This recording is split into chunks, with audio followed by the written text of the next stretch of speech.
o propósito primário deste livro nada mais é do que revelar a pessoa de Cristo Jesus. E agora, de uma forma diferente, não mais aquele Jesus que andou com os discípulos, não mais aquele mesmo Jesus que teve fome, que teve sede, que passou por momentos de dificuldades, que chegou a suar gotas de sangue. Não é mais esse Jesus. Agora é um Jesus glorificado, é um Jesus com poder, é um Jesus com glória, é um Jesus que governa todas as coisas, é um Jesus que não está preocupado se está chovendo, se está sol, se está terremoto, se está aquilo. Por quê? Porque tudo isso está sob o controle da pessoa de Jesus, que agora está reinando, governando todas as coisas.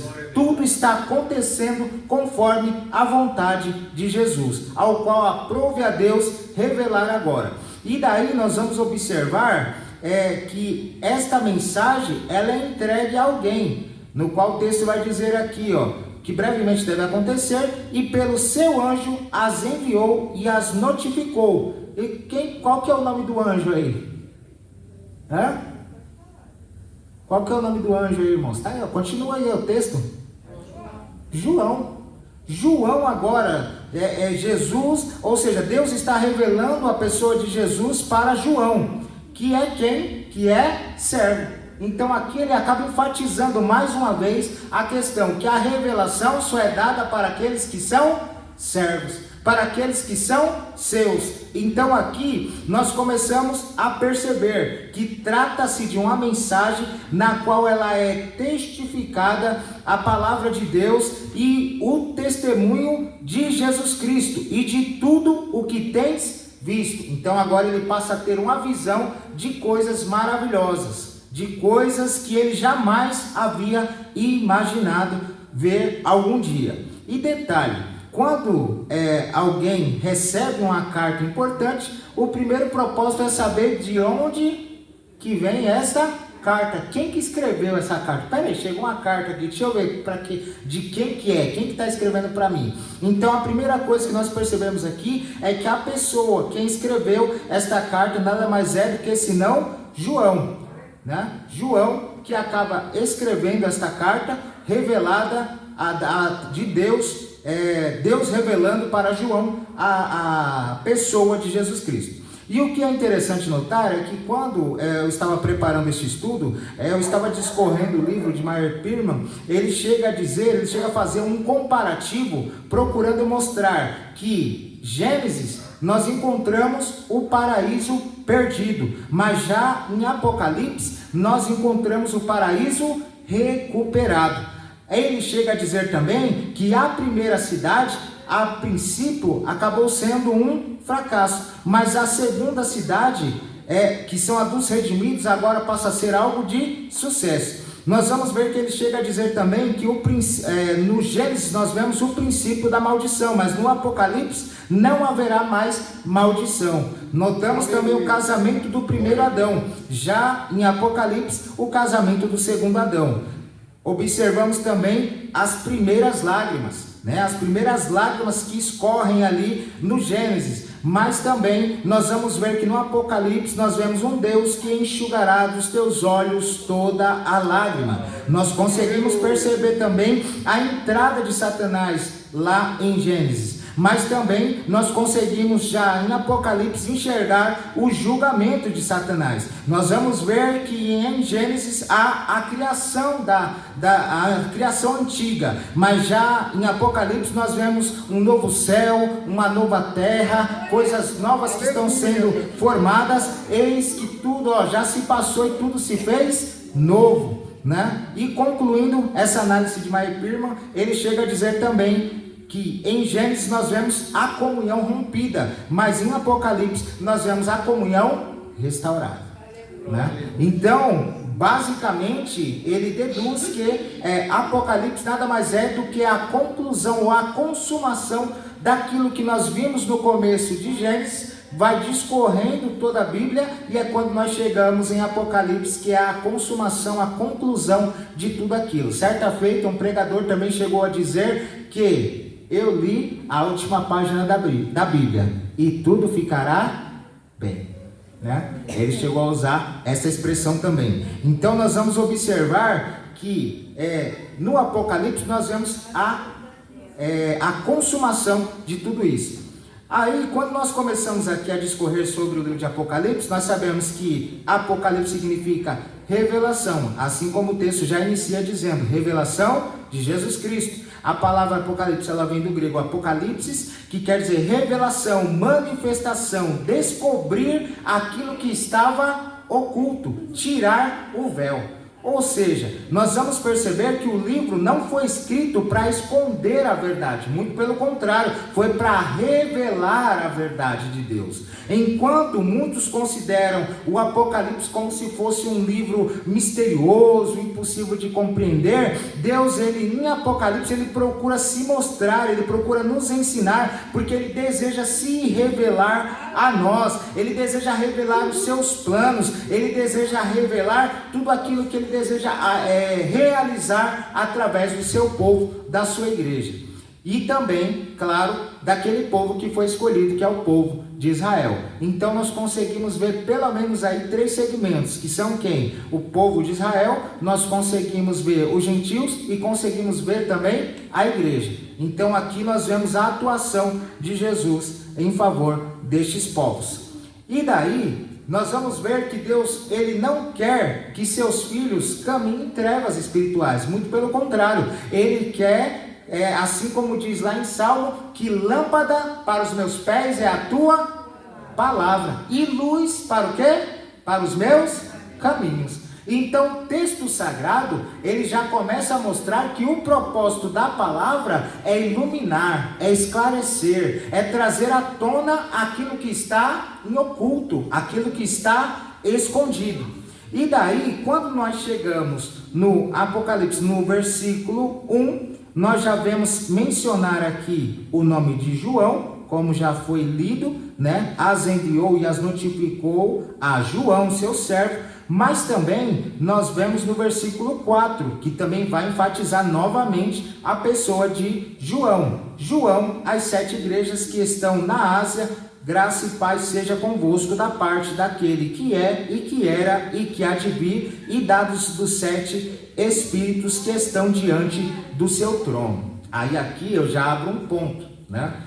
Quando nós vemos essa expressão aqui, os 7 espíritos, não imagine que é 7 espíritos, tá, irmãos? Aqui, primeiramente, aqui no livro de Apocalipse, você vai ver as 7 trombetas, as 7 taças, você vai ver várias vezes esse tipo de expressão, né? 7 representa a plenitude, né? Então, quando fala aqui dos 7 espíritos, não está falando de 7 espíritos, mas está falando do Espírito Santo, com a sua plenitude, né? De uma forma completa, de uma forma plena, né? Então aqui, quando fala dos 7 espíritos, está se referindo à pessoa do Espírito Santo, tá?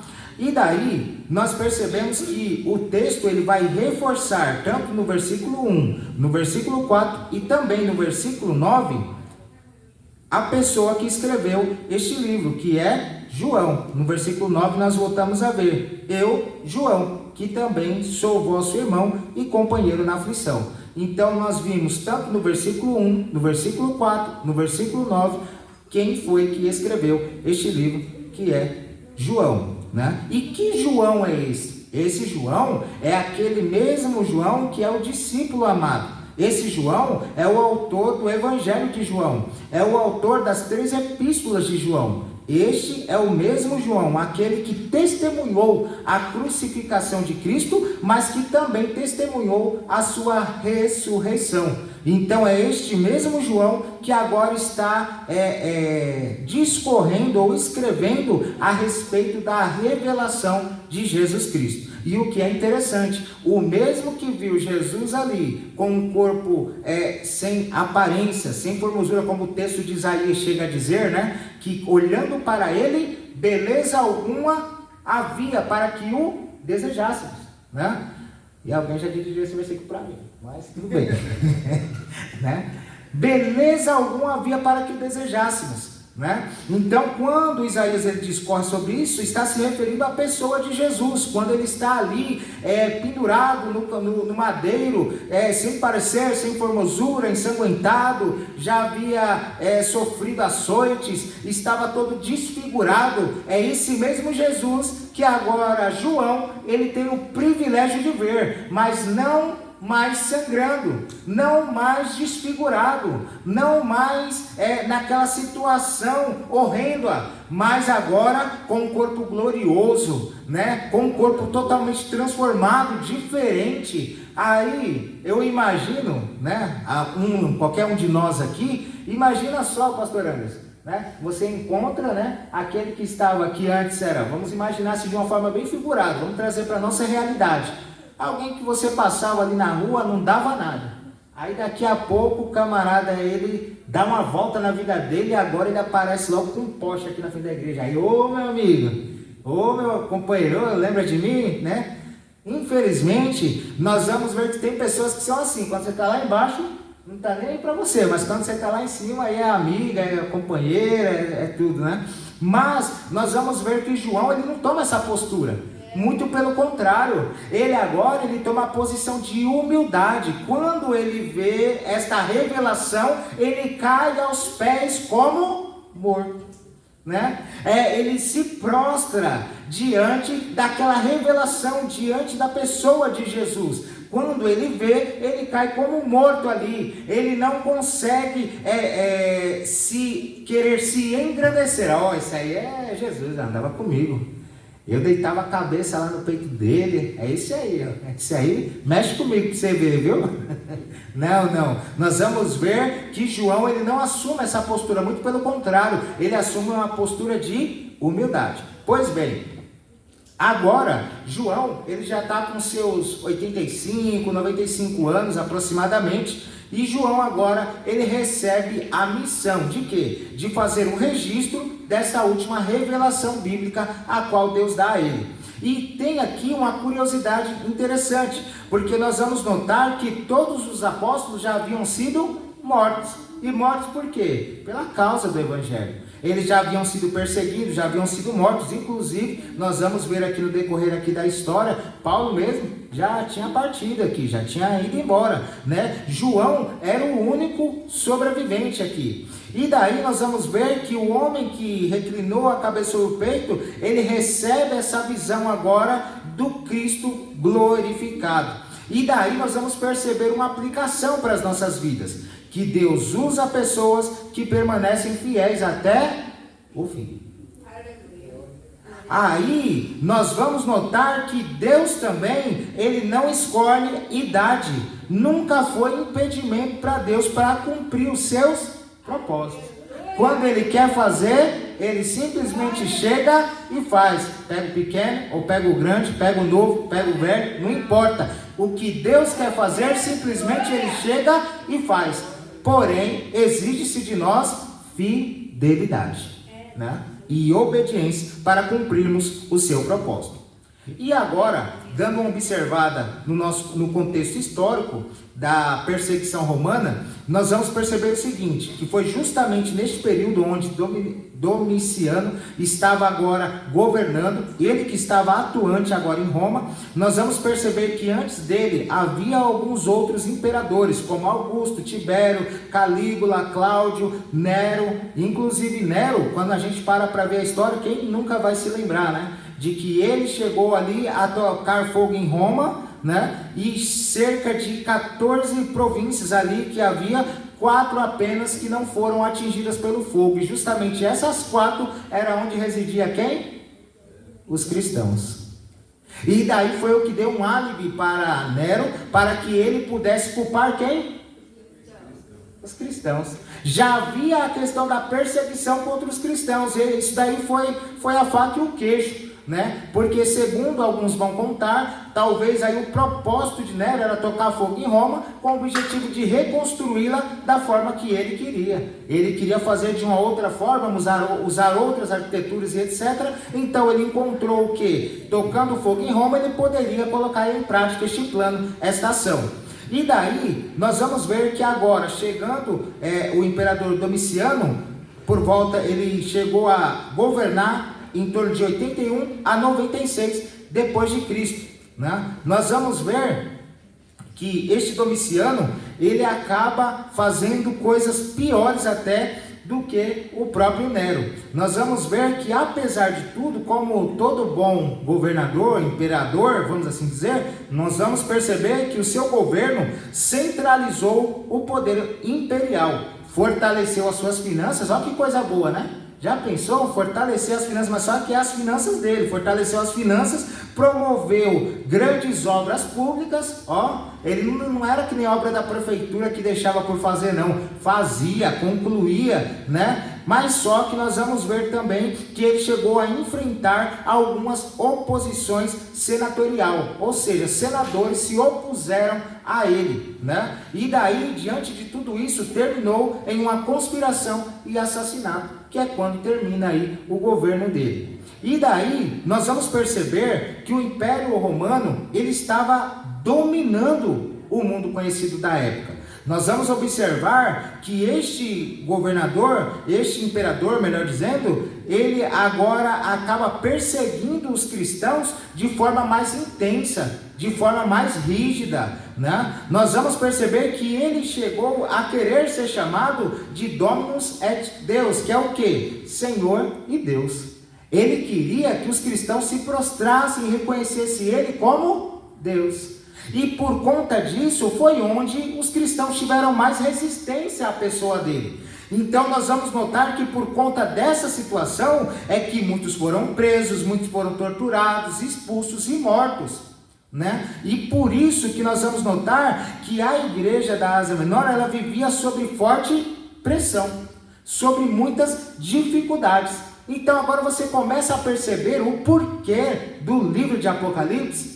Deus queria mostrar para o povo, para os cristãos da época, que há um Jesus que governa todas as coisas. Há um Jesus que não perdeu o controle das coisas. Há um Jesus que está assentado em um alto e sublime trono, que ele não perdeu o controle das coisas, embora pareça, né? Diante das dificuldades, das provações, né? Quem como cristão não passa por dificuldade, não passa por provações, por enfermidades, por lutas? Nós não estamos isentos dessas coisas, muito pelo contrário, nós sabemos que o texto sagrado vai nos dizer: no mundo tereis o quê? Só festa e alegria e hexa. É isso? Não, há aflições, dificuldades, problemas, né? É isso que vocês vão ter. Aí, tanto que o próprio Jesus, quando ele chama os discípulos para segui-lo, ele diz o quê? Negue-se a si mesmo, tome a cada dia o seu sofá, é isso? Não, a sua cruz, a sua água fresca, não, traz água fresca, traz sombra e água fresca, não é nada disso, não, pegue a sua cruz e siga-me. Primeiro problema aqui, negar a si mesmo, só por aí já tinham, né, Gideões 300 lá, já estava todo mundo em casa já, né? Negar a si mesmo. Eu nego as minhas vontades, eu nego o meu querer, eu nego tudo aquilo que me apraz. Para quê? Para poder seguir a Jesus. Aí nós vamos nos lembrar daquele jovem rico: assim, os mandamentos já tenho guardado desde a minha mocidade. Então tá bom, faz o seguinte, pega o que você tem, vende, dá aos pobres e me segue. Aí aquele jovem foi lá prontamente, vendeu tudo que tinha e saiu alegre e regozijante seguindo a Jesus. Foi isso? Não, né? Saiu triste, cabisbaixo, desanimado, porque o seu apego estava nas coisas terrenas. Então, nós vamos observar aqui que estes homens, esta igreja, esses cristãos da época, eles estavam passando por dificuldades que eles precisavam ter esta informação, precisavam receber esta revelação. Então Deus levanta agora João para que ele possa vislumbrar e ver as maravilhas de Deus e dizer: há esperança, eu vi Jesus e ele não estava desfigurado, não, ele estava com um corpo glorioso, ele estava de uma forma que jamais eu consigo sequer descrever. Eu vou tentar descrever para vocês um pouquinho das maravilhas que Deus me revelou, que Deus me mostrou, das coisas grandes e firmes que nós ainda não Sabemos. Aí nós vamos ver que o propósito imediato é mostrar que, apesar das aparências, Jesus continua reinando, continua governando todas as coisas. Ainda hoje a igreja enfrenta assim perseguições, crises, desafios. Nós enfrentamos e nós estamos vendo que a tendência é melhorar. Vai então um governo bom aí agora, vai resolver tudo, é isso? Não, não vai. A tendência é piorar, irmão. E o pior, sabe o que é? É quando muitas das vezes a igreja se posiciona a favor de um político ou de alguém e de repente ela acaba se frustrando, né? Se frustrando feio. Eu lembro claramente, não vou citar nomes aqui, eu lembro que teve uma igreja aí, é um pouco longe daqui, né? Que defendeu aí não sei se na época ele era deputado, o que ele era?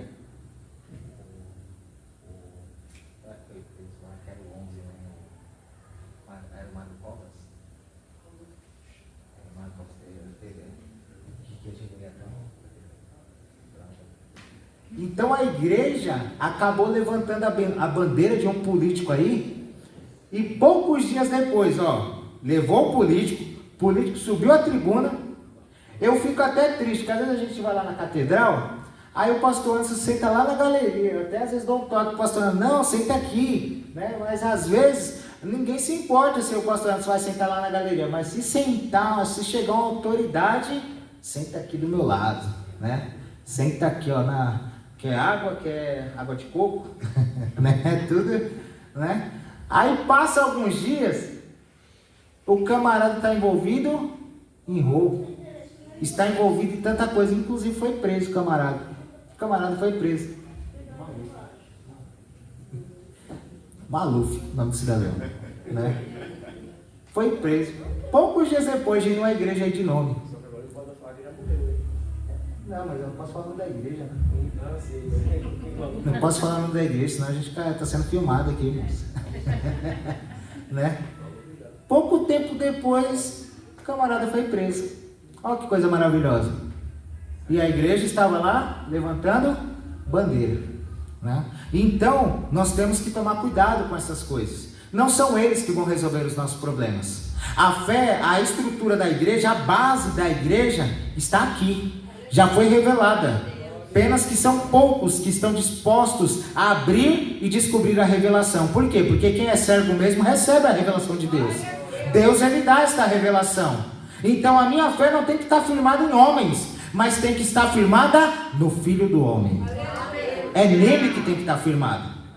E daí nós vamos observar que agora João está na ilha de Patmos, né? Ele está na ilha de Patmos. O versículo 9 vai dizer: eu, João, vosso irmão e companheiro na aflição, estava na ilha chamada Patmos.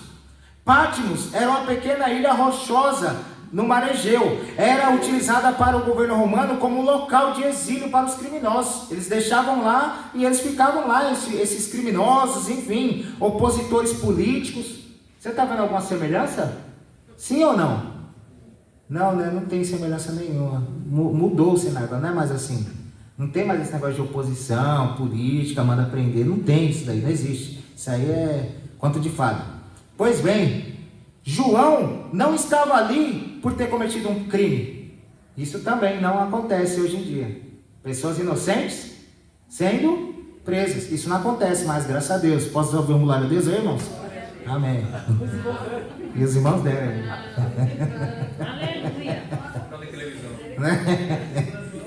Amém. Mas tem um grito que nós podemos dar: Maranata, ora vem, Senhor Jesus. Esse sim, né? Nós vamos ver que ele mesmo, João, afirma: por causa da palavra de Deus e pelo testemunho de Jesus Cristo é que eu estou aqui, preso, nesta ilha, que eu estou nessa condição. É por causa de quê? Da palavra. E daí nós vamos perceber logo aqui que há uma luta, né, de oposição. Porque se ele está preso pela palavra, é porque não estava podendo pregar a palavra, estava tendo perseguição contra os cristãos da época. E a tendência, irmãos, é caminharmos para essa direção de oposição. E outra vez vereis a diferença entre o que serve e o que não serve. Espera mais um pouquinho, quando a coisa apertar, você vai começar a ver a diferença de quem serve e de quem não serve. Porque por muito pouco, muitos deixam de servir. Por muito pouco. O pastor me cumprimentou, então eu vou embora. Vou para outra igreja que me cumprimente, pastor. Irmão, desculpa. Né? Não é um aperto de mão que vai te salvar. Não, não é. Né? A questão é, em quem que você está firmado? Eu estou firmado na rocha que é Cristo. Quando você está firmado na rocha que é Cristo, pode vir os ventos, pode vir as tempestades, pode vir as perseguições, pode vir as calúnias, pode vir o que for, mas você está firmado em Cristo Jesus, que passou por coisas piores que você. Olha o detalhe, só esse pequeno detalhe, né? Todavia, ele permaneceu firme. Não seja feita a minha vontade, mas a tua vontade. Aí, nós observamos agora a visão do Cristo glorioso. Quando nós olhamos a partir do versículo 12, e virei-me para ver quem falava comigo. E virando-me, vi 7 castiçais de ouro. E no meio dos 7 castiçais, um semelhante ao Filho do Homem. Se você discorrer o texto até o final, você vai ver que os 7 castiçais são as 7 igrejas. São as 7 igrejas. Mas lá só tinha 7 igrejas na região? Não, irmãos. Mas foram cartas direcionadas a essas 7 igrejas. Tinha mais igrejas lá na região. Mas as cartas foram endereçadas para essas que nós vamos discorrer logo mais à frente nos próximos estudos. Aí nós vamos ver, e virei-me para ver quem falava comigo, e virando-me vi 7 castiçais de ouro, e no meio dos 7 castiçais, um semelhante ao Filho do Homem. Sabe o que é isso? É o Filho do Homem andando no meio da igreja. Olha que bênção, irmãos. É o Filho do Homem, é Jesus, andando no meio da igreja. Então descansa o teu coração, porque Ele está aqui, Ele está andando no meio da igreja, Ele está nos conduzindo. As portas do inferno não prevalecerão, porque o dono da igreja está no meio dela, Ele está andando no meio da igreja. Então não te preocupes. Aí nós vamos observar que o versículo vai até o 16. O homem vestido até os pés de uma veste comprida e cingido pelo peito com um cinto de ouro, e a sua cabeça e cabelos eram brancos como a lã branca, como a neve, e os olhos como chamas de fogo, e os seus pés semelhantes a latão reluzente, como se tivesse sido refinado numa fornalha, e a sua voz como a voz de muitas águas. E ele tinha na sua destra, que é a mão direita, 7 estrelas, e da sua boca saía uma aguda espada de 2 fios, e o seu rosto era como o sol, quando na sua força resplandecente. Não é quando o sol está amanhecendo, não. Na sua força mais forte, ali, até redundante agora ficou, né? No seu maior poder. Sabe quando o sol no meio-dia está queimando ali, você inventa de ficar olhando assim? Quem nunca, né? Quem nunca? Aí depois, mesmo que você não está olhando lá, você parece que está vendo o sol de novo, né? Porque dói, incomoda e fica registrado, né? Aí nós vamos ver que aqui Jesus estava brilhando pensa o sol do meio-dia brilhando, ainda pouco, perto do quanto que ele estava brilhando ali. Pois bem, aí nós vamos notar que quando fala das vestes cumpridas, ela fala da autoridade sacerdotal real. Nós vamos observar que Jesus aparece vestido com uma túnica comprida e cingida à altura do peito com um cinturão de ouro. Nós vemos isso no versículo 13. No Antigo Testamento, nós vamos notar que os sacerdotes, eles usavam as vestimentas especiais ao ministrar diante de Deus. E agora nós estamos vendo o Jesus, que agora ele é rei e sacerdote, que está ministrando para mim e para você agora diante de Deus, né? Nós vamos notar, Cristo, ele é o nosso sumo sacerdote perfeito, que intercede por nós continuamente. E tem um ponto de atenção aqui, que o sacerdote no Antigo Testamento, antes de ele apresentar o sacrifício pelo povo, ele tinha que apresentar o sacrifício por quem? Por ele mesmo. Esse aqui não. Jesus aqui não.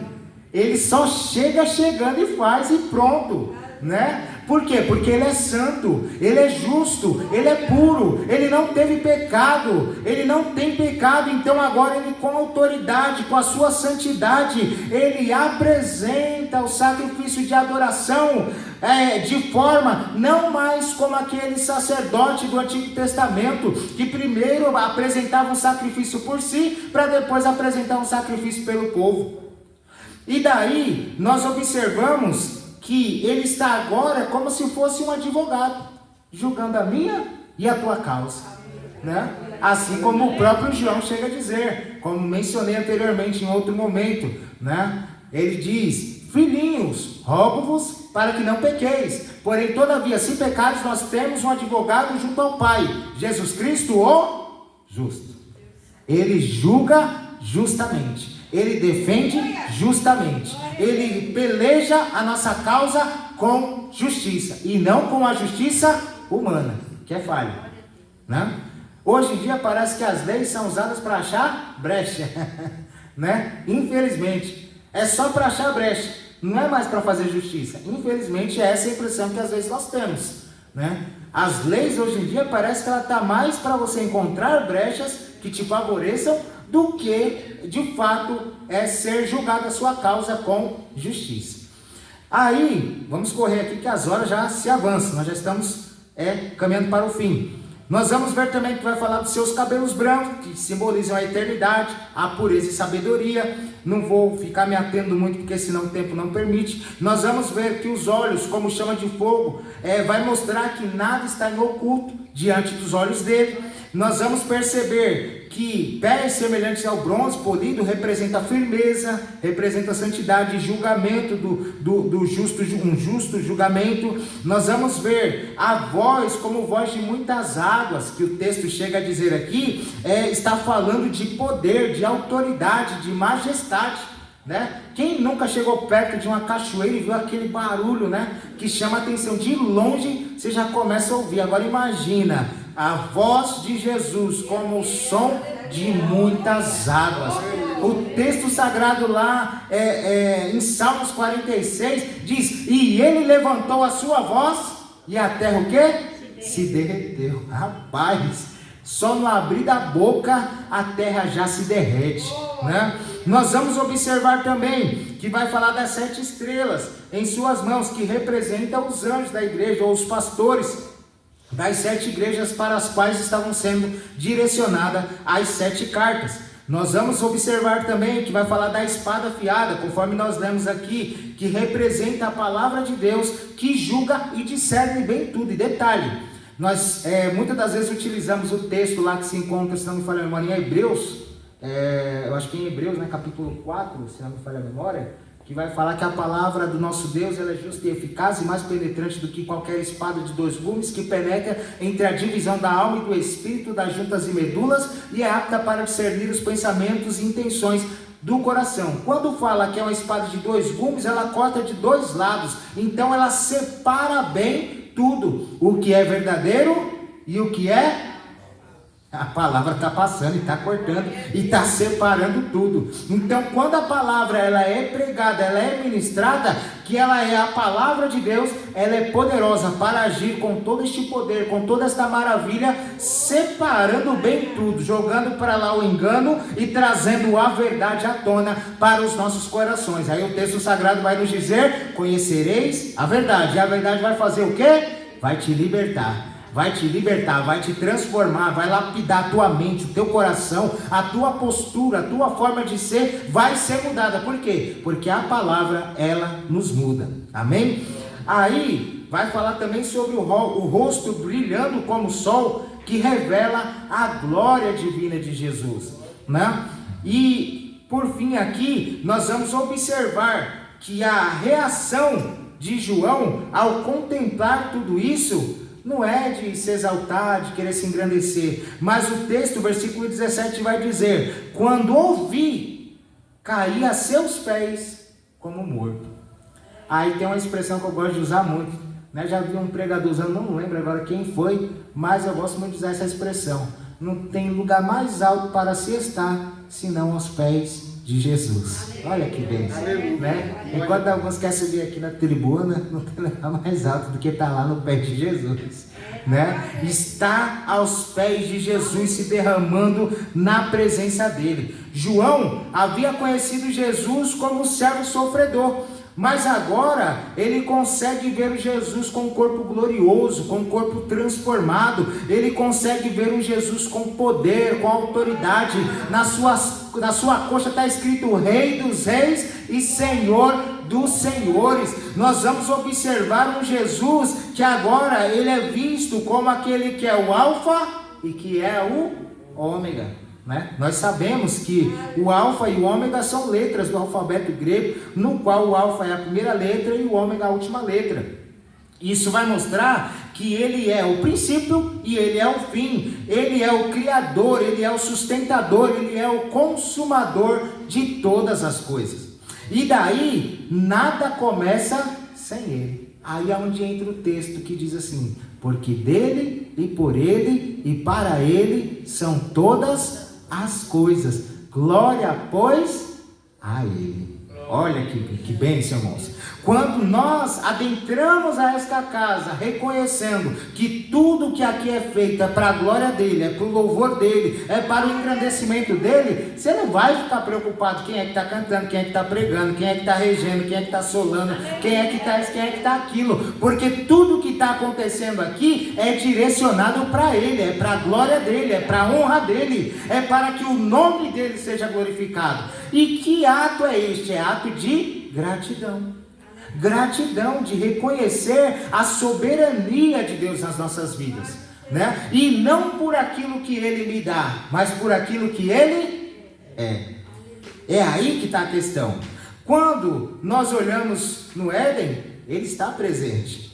Quando nós olhamos lá o dilúvio, Jesus estava lá presente. Inclusive, hoje mesmo eu estava vendo uma ilustração, né? Quando alguém chega e fala: mas cadê Jesus lá no Antigo Testamento? Só não viu Jesus quem não quis.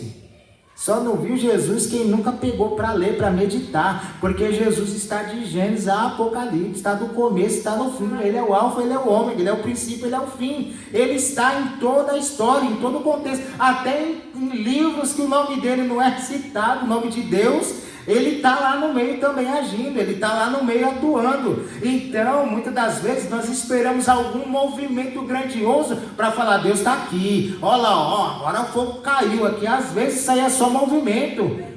Às vezes, no meio desse movimento todo, Jesus não está lá, né? Quando Deus quis se revelar lá para o profeta, passou lá o vento, passou um monte de coisa, e Deus não estava. É doído, irmão. Você chegar num culto que está parado e falar: Deus está aqui. E chegar num culto que está todo cheio de movimento, um aviãozinho, um Boeing 77 e tudo mais, Deus não está ali. Coragem para falar isso. Tem que ter coragem, né? Deus, ele pode sim estar ali no movimento, mas ele também pode estar na calmaria. Ele pode estar também no silêncio. E Deus, ele está agindo. Ele não precisa de muito barulho, de muita coisa não. Simplesmente quando ele chega, ele dá uma palavra e a coisa acontece. Aleluia. Porque ele é Deus. Aí nós vamos ver que ele estava assim no dilúvio, ele estava com Abraão, ele estava com Moisés, ele estava na cruz ali, quando ele clama: nas tuas mãos entrego o meu espírito. Nós vamos ver que a terra agora escurece, nós vamos ver agora que o véu, ele se rompe de cima a baixo, agora querendo mostrar que agora o acesso está aberto para mim e para você, adentrar ao Santo dos Santos e podermos apresentar a Deus o nosso sacrifício vivo, santo e agradável ao Senhor. Aleluia. Aí nós conseguimos ver que Jesus, ele agora está sendo visto para João, mostrado para João como aquele que venceu a morte. Aleluia. Agora pensa que notícia boa. Os cristãos estavam sendo perseguidos e mortos.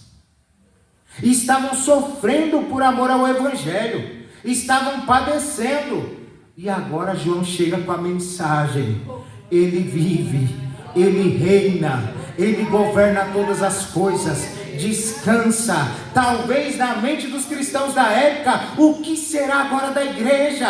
Vão acabar com a gente, vai exterminar todo mundo. Mas a mensagem que João chega é mensagem de vida, é mensagem de esperança, é mensagem para te dar ânimo e dizer: se Cristo comigo vai, eu irei e não temerei, com gozo irei, comigo vai. É grato servir a Jesus, levar a cruz, se Cristo comigo vai, eu irei. Aleluia. Jesus agora se revela para João e mostra para João: eu venci aquilo que vocês mais temem. A morte que vocês mais temem, eu venci. Eu tenho a chave da morte, eu tenho a chave do inferno, eu tenho todo o poder, todo o domínio nas minhas mãos. A igreja, os pastores estão nas minhas mãos. Eu estou andando no meio da igreja. Acalma o teu coração, descansa. Não está tudo perdido. Há esperança. A morte não tem palavra final aqui, não. A palavra final é de Deus. A ressurreição de Jesus, ela é a garantia da nossa esperança. E que esperança é essa? Ele vai voltar. Ele vai voltar para buscar o seu povo, a sua igreja. E aqui nós concluímos que o Apocalipse, ele revela Jesus Cristo. Ele consola agora a igreja que estava sendo perseguida, para mostrar para eles que Deus continua no controle. Nós vamos ver que Jesus agora exorta os crentes à fidelidade, mostrando: permaneça fiel, permaneça firme, não se venda, não se prostre. O imperador está querendo que vocês se prostrem diante deles, mas não se dobre. Se tiver de se dobrar, que seja diante de Jesus. Apresenta para Jesus aonde é a tua dor, aonde é a tua dificuldade, porque Ele tem a solução para o teu problema. Aleluia. Aleluia. E nós vemos aqui que quando João recebeu ali essa mensagem, esta revelação que a igreja precisava, a igreja que estava fraca, agora é como se dissesse assim: diga ao fraco, eu sou forte. Essa é a mensagem de Jesus. Diga àqueles que estão temerosos para não temer. Ainda que eu ande pelo vale da sombra da morte, não temerei mal algum. Por quê? Porque tu estás comigo. Aí Jesus vem e diz assim: eis que estou convosco todos os dias até a consumação dos séculos. Nós vamos ver que Jesus está vivo, Jesus reina, Jesus controla a história, Jesus em breve voltará. Amém? Que Deus abençoe a amada igreja em nome do Senhor Jesus. Convido até os irmãos a, no decorrer dos dias aí, leia este capítulo 1 todinho, e você vai ver as maravilhas do que Deus há de mostrar para aqueles que são seus servos. Amém? Que Deus abençoe em nome de Jesus.